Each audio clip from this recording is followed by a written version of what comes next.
ये कहानी छगनपुर नाम के एक छोटे से गांव की है, जहां अजय नाम का एक गरीब किसान रहता था। अजय के परिवार में उसके अलावा उसकी पत्नी सीमा और एक बेटा राजू था, जिनके साथ वो बहुत खुशी खुशी रहता था। अजय के पास गांव में अपनी एक जमीन थी, जहां पर खेती कर वो अपने घर का पालन पोषण करता था। परंतु अब उसकी वो जमीन पहले की तरह उपजाऊ नहीं रही थी। धीरे धीरे उसकी जमीन से फसल की पैदावार भी कम होने लगी थी। एक दिन इसी चिंता में वो अपने जमीन के पास बैठा होता है और कमाने का कोई और जरिया सोचने लगता है। दिन प्रतिदिन मेरे इस जमीन से उगने वाली फसल कम होते जा रही है।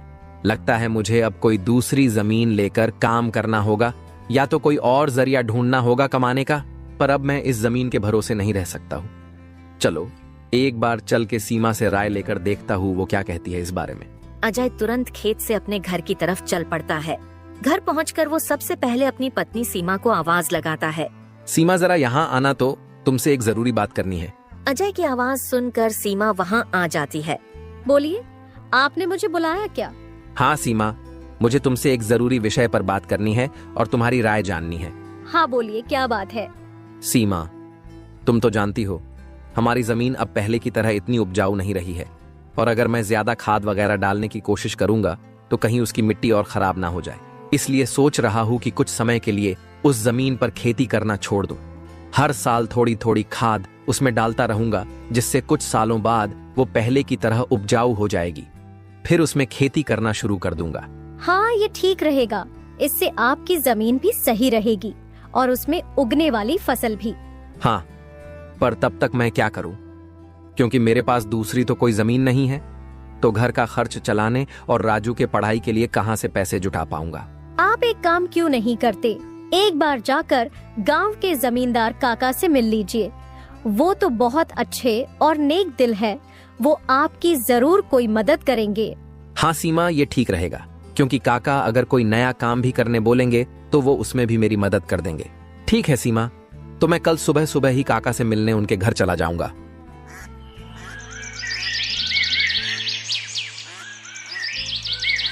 अगली सुबह अजय जमींदार से मिलने उसके घर के लिए चल पड़ता है। जमींदार के घर के बाहर पहुंचकर वो जमींदार को आवाज लगाता काका, है। क्या आप घर पर हो? अजय की आवाज सुनकर जमींदार बाहर आता है। अरे आओ अजय बेटा, बोलो क्या हुआ, कुछ काम था क्या? हाँ काका, आपकी एक मदद चाहिए थी। हाँ बोलो ना बेटा, मैं किस प्रकार तुम्हारी मदद कर सकता हूँ? अजय फटाफट से जमींदार को अपने खेत की हालत बता देता है। तो इसमें परेशान क्या होना बेटा? काका, मेरे पास एक ही जमीन है जिस पर खेती कर मैं अपने घर का खर्च चलाता हूँ, और मैंने आज तक खेती के अलावा कोई दूसरा काम भी कभी किया नहीं। तो अब यही नहीं समझ रहा है मैं क्या करूं। बेटा, खेती के अलावा दूसरा काम क्यों करना? तुम एक काम करो, मेरे पास गांव के बाहर एक जमीन है, तुम उस पर खेती करो। काका, पर इससे तो आपका नुकसान हो जाएगा। नहीं बेटा, कोई नुकसान नहीं होगा।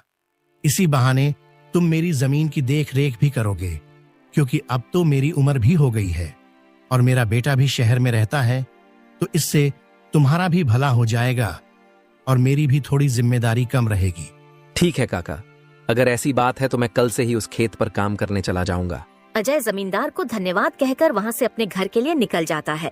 अजय अपने घर पहुंचकर सीमा को सारी बात बता देता है। ये तो बहुत अच्छा है, यानी आपकी सारी चिंता ही खत्म हो गई। हाँ सीमा, अब मैं काका के खेत पर बहुत मेहनत करूंगा और कोशिश करूंगा कि एक दो और खेत खरीद लूं, क्योंकि भविष्य में ऐसी समस्या आए तो उसके लिए हम तैयार रहे।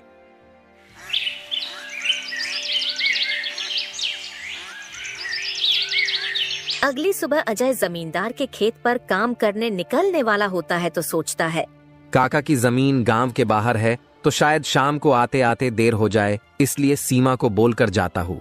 सीमा, जरा यहाँ आना तो। अजय को बुलाता सुन सीमा वहाँ आती है।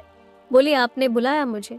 हाँ सीमा, सुनो, काका का खेत गांव के बाहर है, तो मुझे शाम को घर लौटने में थोड़ी देर भी हो सकती है। तो अगर मुझे देर हो जाए तो तुम और राजू खाना खाकर सो जाना। ठीक है, पर अपना ध्यान रखना। और हाँ, 1 मिनट रुकना, मैं आपके खाने का डिब्बा लेकर आती हूँ, वो लेकर ही जाना। फिर क्या था, अजय अपना खाने का डिब्बा लेकर गांव के बाहर वाली जमीन पर काम करने चल पड़ता है। चलते चलते कुछ समय बाद वो गांव के बाहर वाली जमीन पर पहुंच जाता है। चलो अब पहुंच गया हूँ तो फटाफट से खेत पर काम करना शुरू कर देता हूँ। अजय अपनी कुदाल उठाकर खेत पर काम करना शुरू कर देता है। अजय को अभी काम करते कुछ समय हुआ ही था कि तभी पीछे से एक सांप आकर उसे काट लेता है। सांप के काटने के कुछ समय में ही अजय चक्कर खाकर वहीं गिर जाता है। यहाँ अजय सांप के काटने से बेहोश हो चुका था, पर गांव के बाहर होने के कारण उसकी खबर अब तक उसके घर वालों को नहीं चलती है। सुबह की अब रात हो जाती है और सीमा अजय का इंतजार कर रही होती है। माँ को इतने परेशान देख राजू पूछता है, क्या हुआ माँ, पिताजी अब तक क्यों नहीं आए? बेटा, तुम्हारे पिताजी आज काम करने जमींदार काका के गांव के बाहर वाली जमीन पर गए हैं और उन्होंने मुझे बोला भी था कि उन्हें आते आते देर हो जाएगी, पर अब कुछ ज्यादा ही समय हो गया है। माँ, आप क्यों फिक्र कर रही हो? पिताजी ने जब बोला था कि उन्हें आने में देर होगी तो कुछ सोच समझकर कहाँ होगा। एक काम कीजिए, आप जाकर सो जाइए। राजू की बात सुनकर सीमा अपने कमरे में सोने के लिए चली जाती है। अगली सुबह भी जब सीमा देखती है कि अजय अब तक घर नहीं आया है, तो परेशान होकर वो सीधा जमींदार से मिलने उसके घर की ओर चली जाती है। सीमा जमींदार के घर पहुंचकर उनसे अजय के बारे में पूछने लगती है। नमस्ते जमींदार काका। नमस्ते बेटी, बताओ कैसे आना हुआ? काका, अजय कल आपके गांव के बाहर वाले खेत में काम करने गए थे, पर अब तक घर नहीं आए हैं। क्या कहा बेटी? अजय कल गया था और अब तक घर नहीं आया? हाँ काका, उन्होंने मुझे कहा था कि खेत गांव के बाहर है तो आते आते रात हो जाएगी, पर अब तो रात की सुबह हो गई, पर वो अब तक नहीं आए हैं।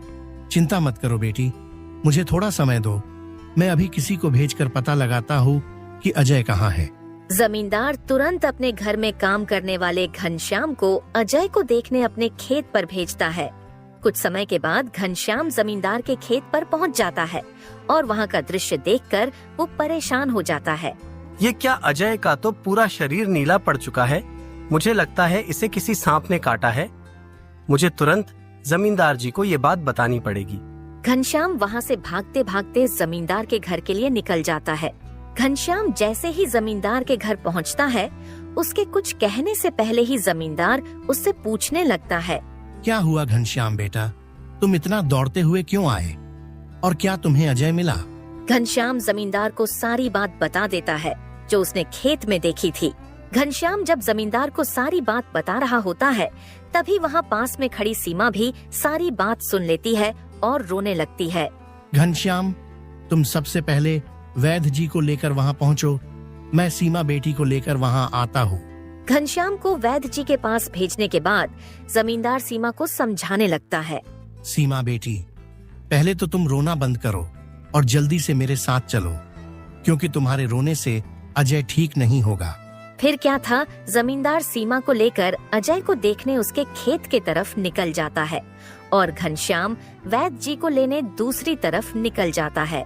जमींदार और सीमा जब वहां पहुंचे तो उन्होंने देखा अजय बेहोश हालात में खेत में गिरा था और उसका पूरा शरीर नीला पड़ चुका था। सीमा अजय के पास बैठकर रोने लगती है। तभी वहां वैद्य जी आ जाते हैं। वैद्य जी के आते ही सीमा वहां से हट जाती है और वैद्य जी अजय की हालत का जायजा लेने लगते हैं। क्या हुआ वैद्य जी, अब कैसी है अजय की हालत? देखिए जमींदार जी, मैं आपको झूठ बोलकर अंधेरे में नहीं रखना चाहता हूँ, पर अजय की हालत बहुत खराब है। वैसे तो मैंने उसे जहर को काटने वाली औषधि दे दी है, परंतु जहर अजय के अंदर कुछ ज्यादा समय तक रह गया है, जिस कारण वो प्रगाढ़ बेहोशी के हालत में चला गया है। प्रगाढ़ बेहोशी, ये क्या होता है वैद्य जी? प्रगाढ़ बेहोशी के हालत में व्यक्ति जीवित तो होता है, परंतु उसके बदन के हिस्से में हलचल नहीं होती है, और ये अब कब होश में आएगा ये भी नहीं कह सकते हैं। वैद्य जी, तो अब हम क्या करें? देखिए जमींदार जी, अभी के लिए मैं कुछ दवाइयां दे रहा हूँ, उसे समय समय पर पानी में मिलाकर देना, बाकी तो सब ऊपर वाले के भरोसे हैं।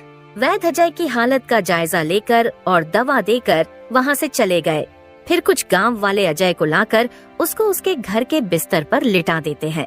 देखो सीमा बेटी, तुम बिल्कुल चिंता मत करना, तुम अजय की अच्छे से देखभाल करो, देखना वो बहुत जल्द ठीक हो जाएगा और तुम्हें अगर किसी भी चीज की कोई भी जरूरत हो तो मुझे जरूर बता देना, और हर महीने मैं तुम्हारे लिए और राजू के लिए कुछ पैसे भेजता रहूंगा, पर तुम हिम्मत मत हारना।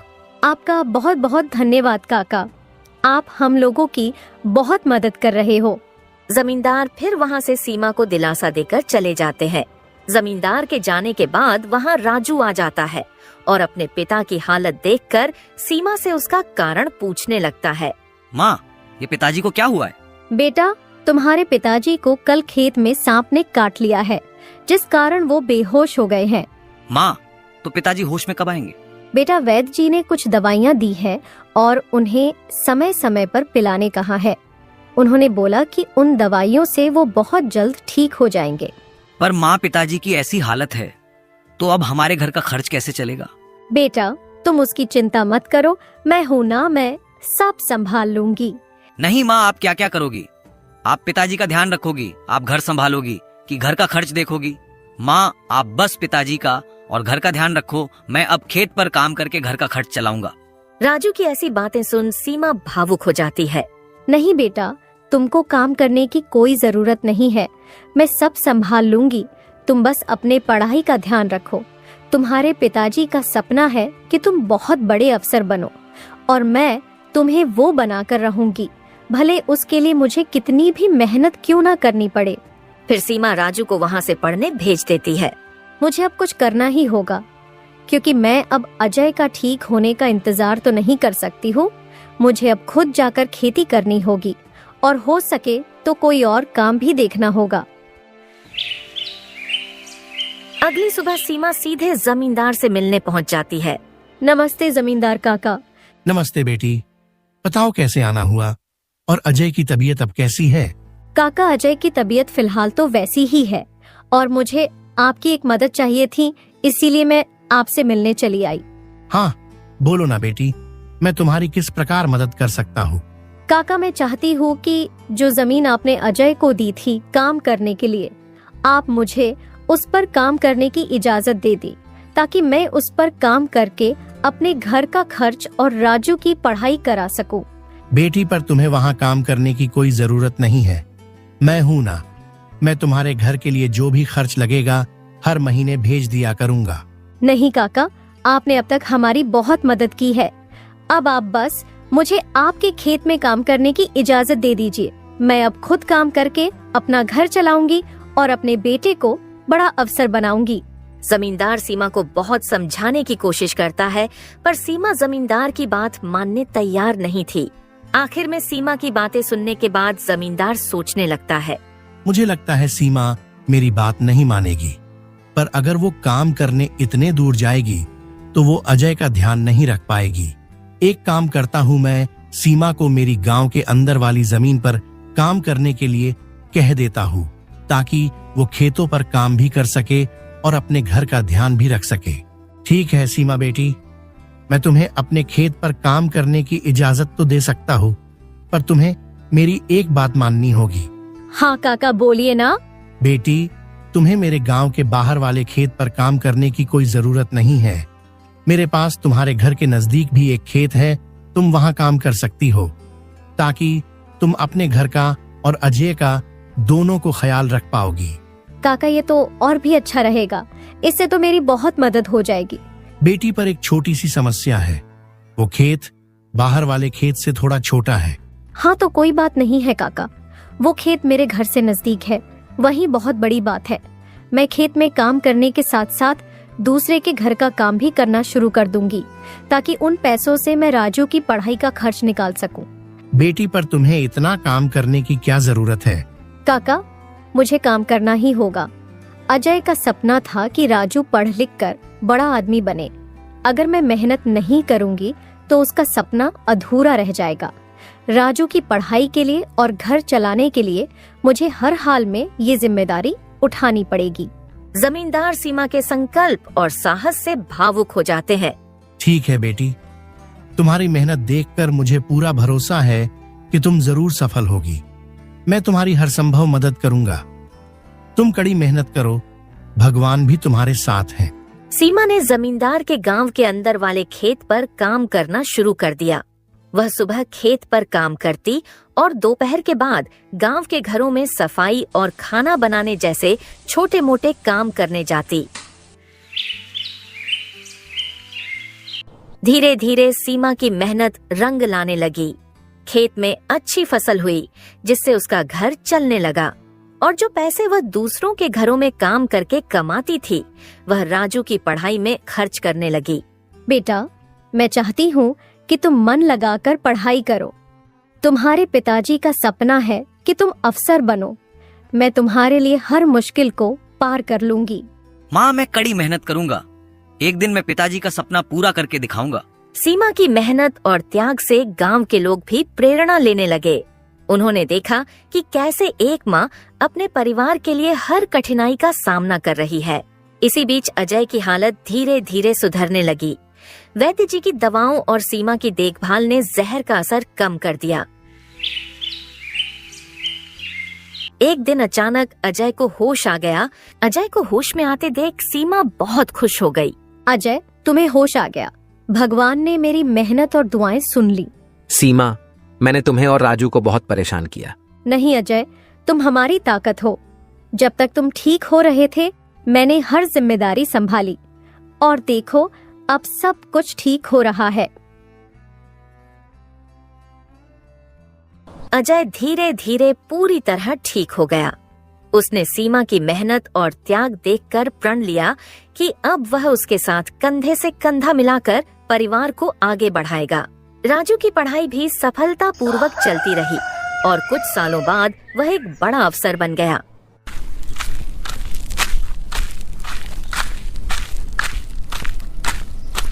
माँ, पिताजी, मैं आज जो कुछ भी हूँ वह आपकी मेहनत और त्याग के कारण हूँ। नहीं बेटा, ये सब तुम्हारी माँ का बलिदान है। उसने हमारे परिवार को बचाने के लिए हर मुश्किल का सामना किया। सीमा का त्याग और अजय का साथ, दोनों ने मिलकर एक नई मिसाल कायम की। गांव वाले अब भी उनकी इस कहानी को आने वाली पीढ़ियों को प्रेरणा के रूप में सुनाते हैं। इस तरह माँ का त्याग की यह कहानी हमें सिखाती है कि एक माँ का समर्पण किसी भी चुनौती को पार कर सकता है और परिवार को जोड़ कर रखता है। दोस्तों, तो इस तरह की और शानदार और मजेदार कहानियाँ देखने के लिए हमारे इस चैनल को जल्द से जल्द सब्सक्राइब कर लें।